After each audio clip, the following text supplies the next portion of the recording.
everyone, welcome back to our channel Telugu to English teacher here.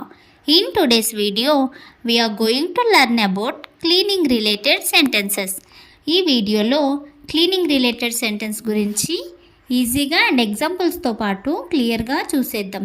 And వీడియోని ఎక్కడ skip చేయకుండా end వరకు చూసే ప్రయత్నం చేయండి. అలాగే మీకు ఒక రిక్వెస్ట్, అదేంటి అంటే ఆల్రెడీ మన ఛానల్లో 451 సబ్స్క్రైబర్స్ ఉన్నారు కదా. మన ఛానల్లోని వీడియోస్ మీకు యూస్ఫుల్ అయితేనే ఈ ఫేవర్ చేయండి.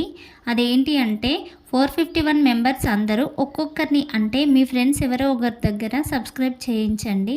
నేను 1000 సబ్స్క్రైబర్స్ని త్వరగా రీచ్ అవ్వాలి అనుకుంటున్నాను.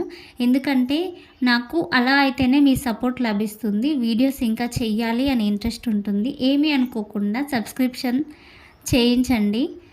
అండ్ వీడియో కనుక నచ్చితే ఒక లైక్ చేయండి. ఇప్పుడైతే లేట్ చేయకుండా మన ప్రీవియస్ క్వశ్చన్స్ అండ్ వాటి ఆన్సర్స్ ఏంటో చూసేద్దాం. Previous questions. క్వశ్చన్ నెంబర్ 1, నువ్వులని ఇంగ్లీష్లో ఏమంటారు? నువ్వులని ఇంగ్లీష్లో ఏమంటారు? ఇక్కడ మనకు వైట్ అండ్ బ్లాక్ కలర్స్లో ఉన్న నువ్వులు కనిపిస్తున్నాయి కదా. నువ్వులని యాక్చువల్గా సెసిమే సీడ్స్ అంటారు. సెసిమే సీడ్స్. ఇక్కడ white colour నువ్వులని white సెసిమే, black colour నువ్వులని black సెసిమే seeds అని అంటారు. ఇప్పుడైతే క్వశ్చన్ నెంబర్ 2 చూసేద్దాం. కొంటెతనం వద్దు. కొంటెతనం వద్దు. In English, don't be silly. Don't be silly. ఈ 1 and 2 క్వశ్చన్స్కి ఎంతమంది కామెంట్ సెక్షన్లో ఆన్సర్ చేశారు? ఒకవేళ చేయకపోతే ఈ వీడియోలో కూడా మీకోసం 2 క్వశ్చన్స్ ఉండబోతున్నాయి. వాటికైతే మర్చిపోకుండా కామెంట్ చేయండి. అండ్ నెక్స్ట్ వీడియోలో వాటి ఆన్సర్స్ ఏంటో నేను రివీల్ చేస్తాను. ఇప్పుడైతే టుడేస్ క్వశ్చన్స్లోకి వెళ్ళిపోదాం. క్వశ్చన్ నెంబర్ 1, ఈ పిక్చర్లో మీకు కనిపిస్తుంది కొబ్బరి చిప్ప కదా. ఎంతమంది గుర్తుపట్టారు? ఈ కొబ్బరి చిప్పని ఇంగ్లీష్లో ఏమని చెప్పాలి, లేదా ఏ విధంగా చెప్పాలి? ఈ కొబ్బరి చిప్పని ఇంగ్లీష్లో ఏమంటారో ఖచ్చితంగా కామెంట్ సెక్షన్లో కామెంట్ చేసి చెప్పండి. ఇప్పుడైతే క్వశ్చన్ నెంబర్ 2 చూసేద్దాం. నేను అనుకున్నాను. నేను అనుకున్నాను. ఈ స్మాల్ సెంటెన్స్ని ఇంగ్లీష్లో మీరైతే ఏ విధంగా చెప్తారు, లేదా ఇంగ్లీష్లో ఏ విధంగా చెప్పాలో కామెంట్ చేసి చెప్పండి. Please show your support with your likes and comments as always. అలాగే మన ఛానల్ని ఎవరైనా ఫస్ట్ టైం విజిట్ చేస్తున్నట్లయితే కనుక తప్పకుండా ఛానల్ని సబ్స్క్రైబ్ చేసుకొని మన ఛానల్లో ఉన్న ప్రతి ఒక్క వీడియోని చూసే ప్రయత్నం చేయండి. ఇప్పుడైతే లేట్ చేయకుండా మన వీడియోలోకి వెళ్ళిపోదాం. Let's get started. Sentence number 1, చెత్తబుట్టని ఇలా ఎవరు పడేశారు? చెత్తబుట్టని ఇలా ఎవరు పడేశారు అంటే in English, who through down the trash can like this. Who through down the trash can like this అంటే చెత్తబుట్టని ఇలా ఎవరు పడేశారు అని. ఇప్పుడైతే మనం ఎగ్జాంపుల్స్తో పాటు ఈ సెంటెన్స్ని క్లియర్గా చూసేద్దాం. Example number 1, I think the cat knocked the trash can down. I think the cat knocked the trash can down అంటే పిల్లి చెత్తబుట్టని కింద పడేసి ఉంటుందని నేను అనుకుంటున్నాను. Another example, she kicked the trash can or she kicked the dustbin అంటే ఆమె చెత్తబుట్టని కింద పడేసింది అని. she kicked the trash can or she kicked the dustbin. Next sentence, చెత్త చాటలోకి ఎత్తు. చెత్త చాటలోకి ఎత్తు. In English, put all the garbage into the dust pen or collect all the garbage into the dust pen అంటే చెత్త చాటలోకి ఎత్తు అని. For example, I can't find the dustpan. Where did you put it? I can't find the dustpan. Where did you put it? అంటే చెత్త చాట నాకు దొరకడం లేదు, లేదా చెత్త చాట నాకు కనబడడం లేదు, నువ్వు దాన్ని ఎక్కడ పెట్టావు అని. Now the another example is, you bring a broom and a dustpan and sweep it all, or bring a broom and a dustpan and sweep it all అంటే నువ్వు చీపురు అండ్ చాట తీసుకొని ఇక్కడ మొత్తం ఊడ్చు, లేదా ఇది మొత్తం ఊడ్చు అని. నౌ అనదర్ సెంటెన్స్, బ్యాగ్ అంతా దుమ్ము పట్టేసింది. బ్యాగ్ అంతా దుమ్ము పట్టేసింది. The bag is all dusty. The bag is all dusty. చాలా రోజులు బ్యాగ్స్ మనం ఎక్కడో పెట్టేస్తూ ఉంటాం కదా. ఆ టైంలో ఇలా డస్ట్ పట్టేస్తూ ఉంటాయి. ఇప్పుడైతే ఈ సెంటెన్స్ని ఎగ్జాంపుల్స్తో పాటు క్లియర్గా చూసేద్దాం. Example number 1, I don't understand where all this dust came from. I don't understand where all this dust came from అంటే ఈ చెత్త అంతా లేదా ఈ దుమ్మంతా ఎక్కడి నుంచి వస్తుందో నాకు అస్సలు అర్థం కావడం లేదు అని. Now another example, she was dusting the bag out side. She was dusting the bag out side అంటే ఆమె బ్యాగ్కి బయట ఉన్న దుమ్ము మొత్తం దులుపుతుంది అని. డస్టింగ్ అంటే దుమ్ము దులపడం. నౌ అనదర్ సెంటెన్స్ ఈజ్, ఇదంతా చాలా జిడ్డుగా ఉంది. ఇదంతా చాలా జిడ్డుగా ఉంది. It's all very greasy or oily. It's all very greasy or oily. Now the first example is, it will take me a day to clean all this oil. It will take me a day to clean all this oil అంటే ఈ oil లేదా ఈ జిడ్డు మొత్తం పూర్తిగా పోవడానికి నాకు ఒక రోజు టైం మొత్తం తీసుకుంది. అంటే ఈ ఆయిల్ని క్లీన్ చేయడానికి నాకు ఒక రోజు టైం పట్టింది అని.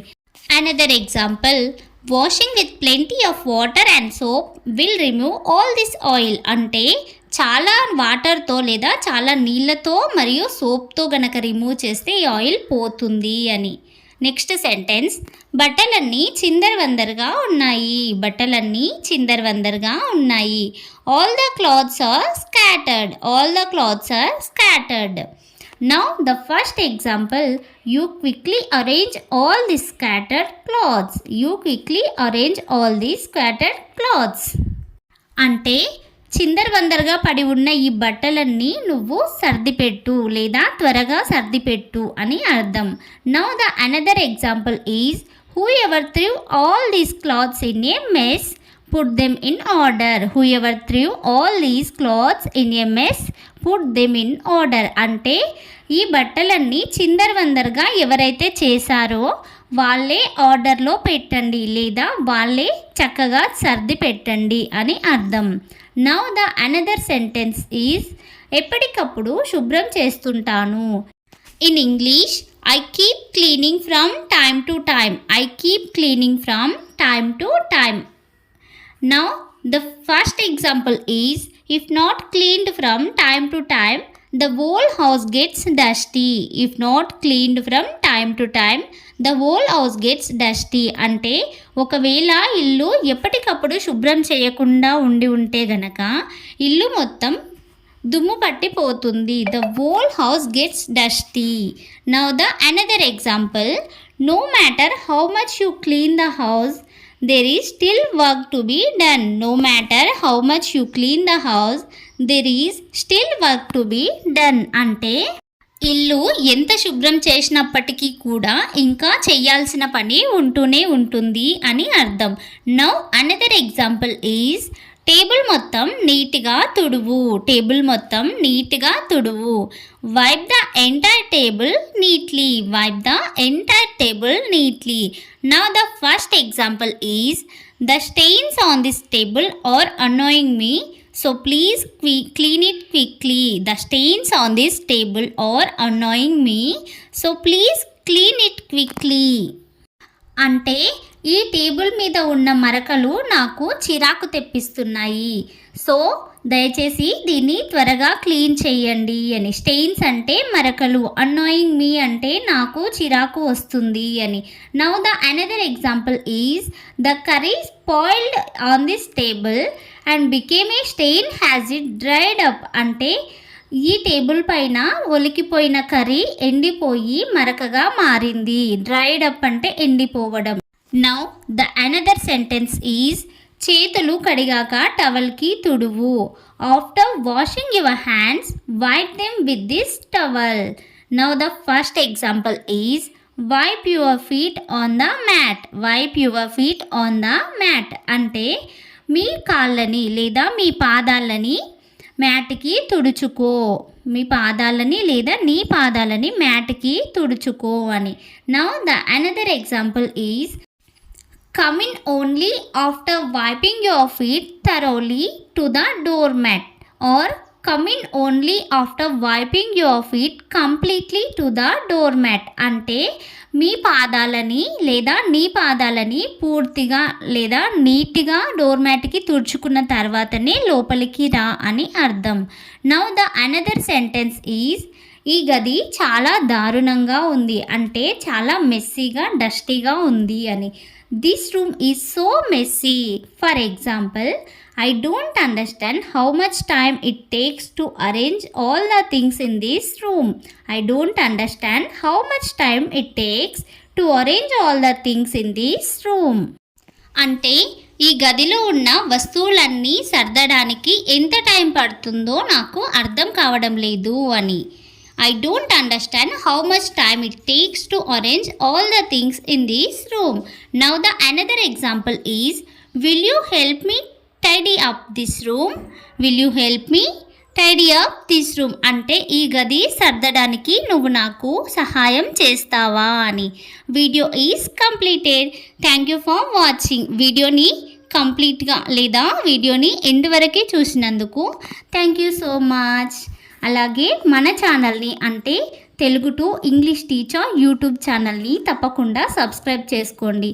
నేను ఈ వీడియోకి ఒక 100 లైక్స్ టార్గెట్ ఇస్తున్నాను. తప్పకుండా మీ ఫ్రెండ్స్కి షేర్ చేసి ఆ టార్గెట్ రీచ్ అయ్యేలా చూడండి. ఇంకొక విషయం ఏంటంటే ప్రతి ఒక్క సబ్స్క్రైబర్ న్యూ సబ్స్క్రైబర్ని యాడ్ చేయండి. 1000 సబ్స్క్రైబర్ టార్గెట్గా పెట్టుకున్నాను. త్వరలోనే రీచ్ అవుదాం.